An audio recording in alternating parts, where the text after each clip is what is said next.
নমস্কার, বং ado 360 YouTube চ্যানেলে সবাইকে স্বাগত জানিয়ে আজকে ভিডিওটা শুরু করছি। আজকে জিকে ম্যারাথন 20টি প্রশ্ন উত্তর নিয়ে আলোচনা করা হবে, যেগুলি আগামী রাজ্য পুলিশের কনস্টেবল পদ ও এসআই পদের জন্য খুবই গুরুত্বপূর্ণ হতে চলেছে। এই 20টি প্রশ্ন আজকে যেহেতু ফার্স্ট, তার জন্য একটু সহজ থাকবে, পরবর্তীতে কিন্তু সেগুলো আস্তে আস্তে ইজি টু মডারেট হবে। ঠিক আছে, তো আমি শুরু করছি। প্রথম প্রশ্ন হচ্ছে, বাংলার শেষ স্বাধীন নবাব কে ছিলেন? এখানে সঠিক উত্তরটি হবে অপশান সি, অর্থাৎ সিরাজউদ্দৌলা। এই সিরাজউদ্দৌলা সম্পর্কে আর একটু জানিয়ে দিচ্ছি। পলাশির যুদ্ধ হয়েছিল 1757 খ্রিস্টাব্দে সিরাজউদ্দৌলার সাথে ইস্ট ইন্ডিয়া কোম্পানির। ঠিক আছে, তো এই সিরাজউদ্দৌলার নেতৃত্ব দিচ্ছিল মির্জাফর, আর ইস্ট ইন্ডিয়া কোম্পানির হয়ে নেতৃত্ব দিচ্ছিল লর্ড ক্লাইভ। সেখানে মির্জাফর কিছুটা 2 নম্বরই করে ইংরেজদের সাথে হাত মিলিয়েছিল, সেটা এক বড় কাহিনী। এর দরুন কিন্তু সিরাজউদ্দৌলা এখানে পরাজিত হন। পরের প্রশ্ন, ইন্ডিয়ান ন্যাশনাল কংগ্রেসের প্রতিষ্ঠাতা কবে হয়েছিল? তো এখানে সঠিক উত্তরটি হচ্ছে 1885 খ্রিস্টাব্দে। আচ্ছা, কোথায় হয়েছিল? সেটা হচ্ছে মুম্বাইয়ের তেজপাল হলে। প্রথম সভাপতি ছিলেন উমেশচন্দ্র ব্যানার্জি বা বন্দ্যোপাধ্যায়। পরের প্রশ্ন আসছি, প্রশ্ন নম্বর 3। গদর পার্টির কার্যালয় প্রধানত কোথায় ছিল? এরকম প্রশ্ন যদি অপশানগুলো না জানা থাকে, ঠিক আছে, অপশান যে জানা থাকবে তার কোনো মানে নেই। এই অপশানগুলো যদি জানা না থাকে তো আমাদের কিন্তু অপশান এলিমিনেট করতে হবে। প্রথম হচ্ছে গদর পার্টির কার্যকলাপ প্রধানত কোথায় ছিল? প্রথমে বাদ চলে যাবে আফগানিস্তান, ঠিক আছে, তারপর চলে যাবে রাশিয়া। প্রবলেম হতে পারে এই দুটো নিয়ে, ঠিক আছে। তো অপশানটি হবে এ, অর্থাৎ গদর পার্টির কার্যকলাপ প্রধানত কোথায় ছিল? সেটা হচ্ছে আমেরিকা ও কানাডায়। প্রশ্ন নম্বর 4 চলে যাচ্ছি। স্বদেশী আন্দোলন কিসের প্রতিবাদে শুরু হয়েছিল? স্বদেশী আন্দোলন শুরু হয়েছিল কিসের, বলো ঠিক করে তোমরা বলো। তো রাওলাট আইন, দেখো এখানে কিন্তু অপশান এলিমেন্ট করতে পারবে তোমরা। আচ্ছা, পলাশির যুদ্ধ কবে হয়েছিল? বললাম তোমাদেরকে 1757 খ্রিস্টাব্দে বা সালে, ঠিক আছে। বঙ্গভঙ্গ কখন হয়েছিল? 1905 হয়েছিল বঙ্গভঙ্গ।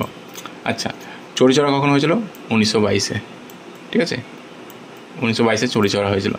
আর রাওলাট আইন হয়েছিল তোমার 1919 বা তোমার 20-তে, ঠিক আছে। এই তো স্বদেশী আন্দোলনটা কখন থেকে শুরু হয়েছিল? স্বদেশী আন্দোলনটা কিন্তু এই বঙ্গভঙ্গের পর থেকে হয়েছিল। তো এখানে অপশানটি হবে, মানে সঠিক উত্তরটি হবে কিন্তু এই বঙ্গভঙ্গের প্রতিবাদে কিন্তু স্বদেশী আন্দোলনটা হয়েছিল, ঠিক আছে। তুমি বুঝতে পারলে?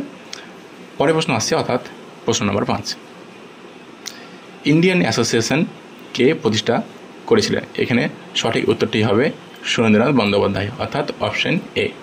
পরের প্রশ্ন আসছি, ভারতের বৃহত্তম রাজ্য আয়তনে কোনটি? আচ্ছা, এখানে বলো ভারতের বৃহত্তম রাজ্য আয়তনে কোনটি হবে?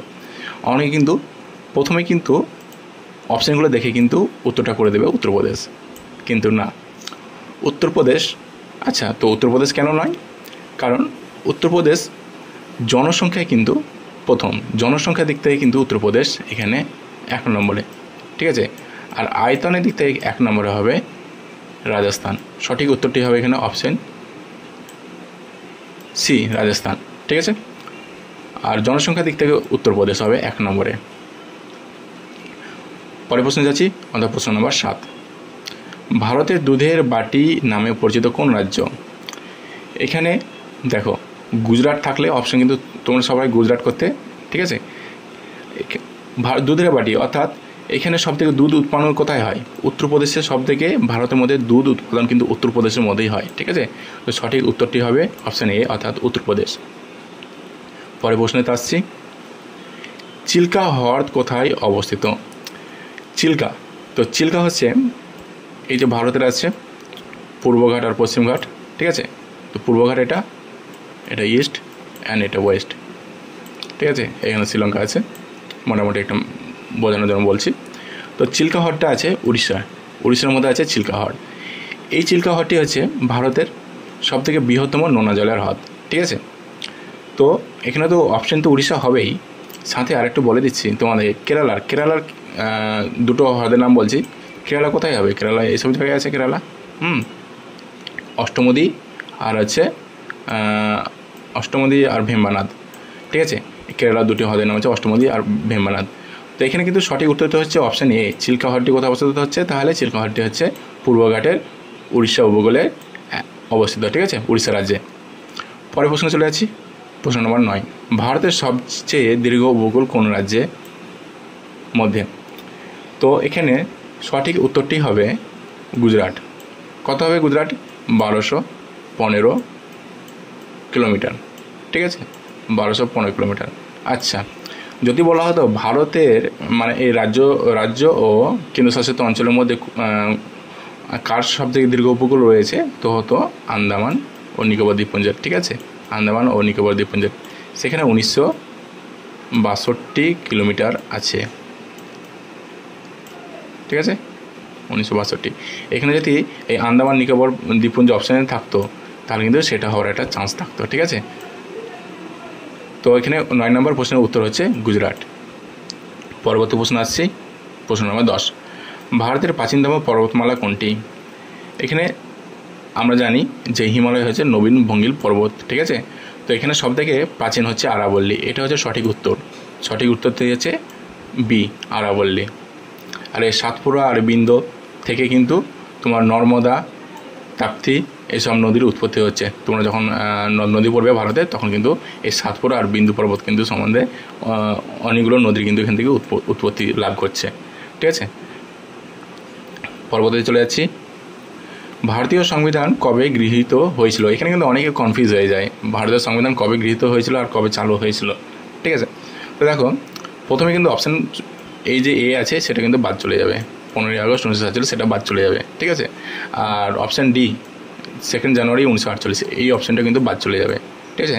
অপশান থাকছে দুটো পরে, ঠিক আছে। দেখো, গ্রহণ করা হয়েছিল 26শে নভেম্বর 1949 সালে গ্রহণ করা হয়েছিল, ঠিক আছে।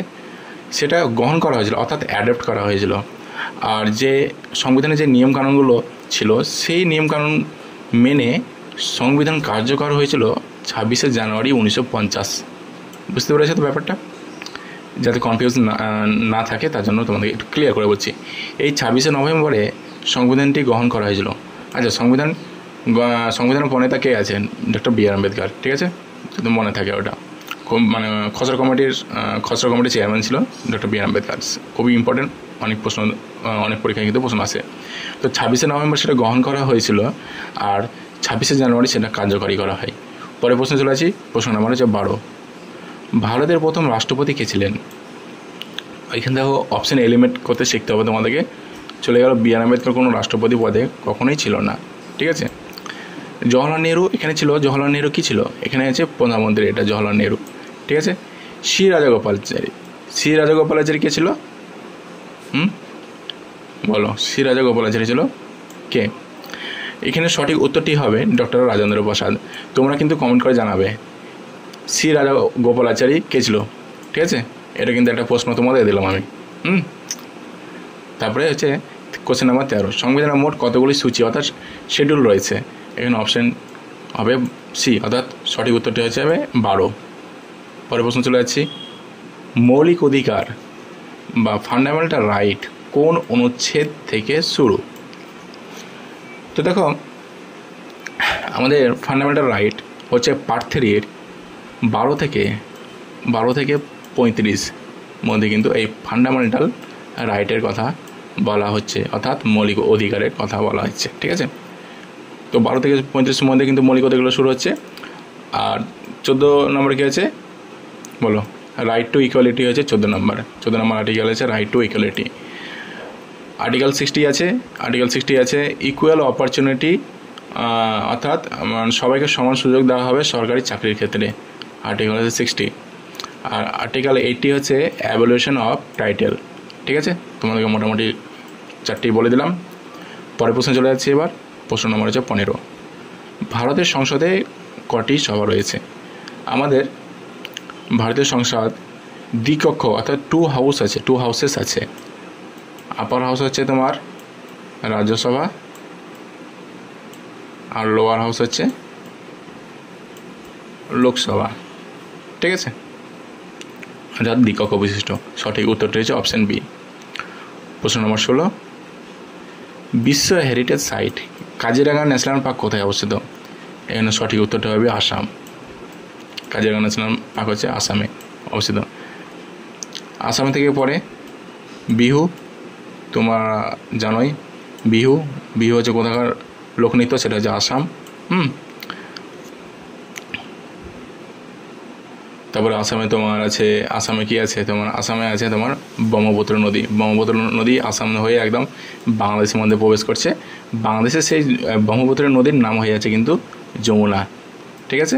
আর আমাদের যেটা ফারাক্কা ব্রিজে পার হয়ে যে গঙ্গাটা যাচ্ছে আমাদের, সেই গঙ্গাটা যখন বাংলাদেশে প্রবেশ করছে, এটা ধরো বাংলাদেশ, ঠিক আছে, যখন বাংলাদেশে প্রবেশ করছে সেই গঙ্গার নাম হয়ে যাচ্ছে পদ্মা।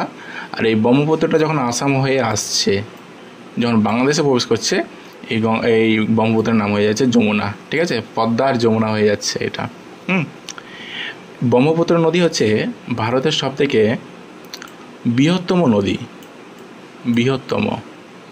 আর গঙ্গা হচ্ছে দীর্ঘতম, ঠিক আছে। পরবর্তীতে যদি আমি ভিডিও বানাই এই নদী সম্বন্ধে, তো একটা বড় একটা ক্লাস নেওয়া যাবে নদী সম্বন্ধে, ঠিক আছে। একটু বেশি হয়ে যাচ্ছে, পরবর্তীতে আমি একটা নতুন ভিডিও বানিয়ে দেবো।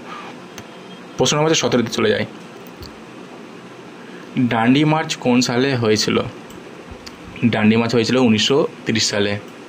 কে করেছিল? আমাদের হচ্ছে MK গান্ধী।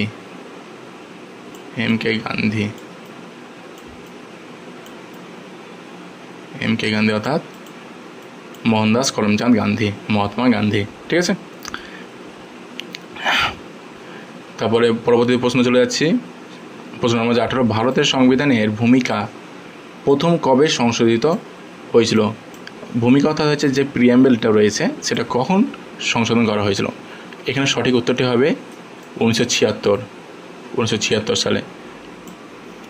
দেখো 1976 সালে কততম এটা তোমার সংবিধান সংশোধন করা হয়েছিল? 42তম। যে এটা খুব যাতে মনে থাকে, ঠিক আছে। এর মধ্যে কিন্তু তোমার এই যে 1976 যে 42তম সংবিধান সংশোধন হয়েছিল, একে কিন্তু সংবিধানে ক্ষুদ্র সংস্করণ বলা হয়ে থাকে। কারণ এই 1976-এর 42তম সংবিধান সংশোধনের মাধ্যমে আমাদের যে ভারতবর্ষ সেকুলার কান্ট্রি, সেটা কিন্তু সেখানে প্রথম উল্লেখ করা হয়, ঠিক আছে। এটা কিন্তু তোমার একটু ভালোভাবে পড়ে যাবে এই সংবিধানের সংশোধনগুলো। পরের প্রশ্নতে চলে আসি 18 নম্বরে, 19 নম্বরে। ভারতের সবচেয়ে বড় রাজ্যসভা কেন্দ্র কোন রাজ্যের? এখানে তোমার সঠিক উত্তরটি হবে উত্তরপ্রদেশ, সবথেকে বড় রাজ্যসভা কেন্দ্র। শেষ প্রশ্ন অর্থাৎ 20 নম্বর প্রশ্ন, কে বাংলার আকবর নামে পরিচিত? বাংলার আকবর নামে পরিচিত হচ্ছে হোসেন শাহ। আচ্ছা, এটা বলো যে ভারতের শেষ মোগল সম্রাট কে ছিল? তোমরা নিচে কমেন্ট করে জানাবে, ঠিক আছে। শেষ মোগল সম্রাট,